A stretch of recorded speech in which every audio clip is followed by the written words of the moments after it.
bienvenue dans l'épisode 2 de cette série de vidéos consacrées à AngularJS. Donc si vous avez suivi les deux vidéos précédentes, donc l'épisode 1 et 1 bis, vous avez maintenant une application fonctionnelle qui comporte une page d'index et un contrôleur. Donc alors si vous avez l'expérience sur JavaScript, là il y a quelque chose qui a pu vous choquer, c'est qu'en ajoutant nos contrôleurs de la sorte, on est en train de polluer en fait notre objet window. Donc finalement on met tout dans une scope qui est globale. Donc on va faire d'une pierre deux coups en utilisant une autre bonne pratique d'Angular qui consiste à créer un module principal auquel ensuite on rattache des contrôleurs comme on va faire à l'instant.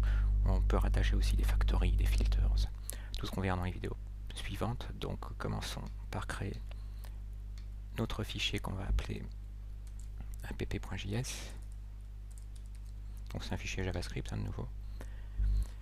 Et donc on va déclarer un module Angular. Pour ce faire, nous tapons simplement, nous appelons donc la fonction module, fonction ou méthode. Pendant la logique c'est plus une méthode, mais bon, en JavaScript j'ai plutôt tendance à toujours utiliser le mot fonction. Donc j'appelle la fonction module qui doit prendre deux arguments. Le premier c'est le nom de ce module, on va l'appeler app. Le deuxième c'est un tableau vide. Alors ça c'est très important, c'est très facile à oublier. Si j'avais appelé uniquement de la sorte Angular module et donc app, j'aurais appelé le module app. Là en fait je veux le créer, donc j'ajoute ce tableau vide. Alors à quoi correspond ce tableau vide? Il correspond simplement à des dépendances qu'on peut en fait ajouter à une application Angular qu'on crée. Donc pensons bien à ajouter un tableau vide pour déclarer ce module. Alors, maintenant que ce module existe, il faut l'ajouter alors après l'importation de notre fichier AngularJS, mais avant, puisqu'on appelle l'objet Angular, mais il faudra l'ajouter avant donc notre fichier qui comporte le main controller, puisque lui va maintenant utiliser ce module app. Donc ajoutons ce fichier donc nouvellement créé, il est à la racine, donc je vous déroule. Vous voyez, donc on n'a pas besoin de préfixer par un nom de dossier app.js. Alors maintenant que nous avons ce module, pardon, nous allons appeler ce module. Donc là on passe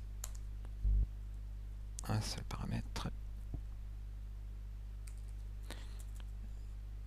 Et donc on veut rattacher un contrôleur, ce qui se fait via la fonction contrôleur. Alors elle prend deux paramètres également. Le premier ce sera le nom qu'on avait utilisé tout à l'heure, donc on va le garder. Et le deuxième ce sera le corps lui-même de la fonction.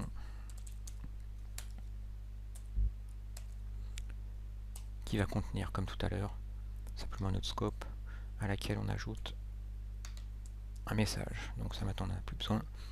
Et quelque chose a dû vous choquer si vous avez bien conscience de ce qu'est un contrôleur, c'est qu'un contrôleur se voit injecter une scope, donc il faut bien penser à la passer en paramètres. Si maintenant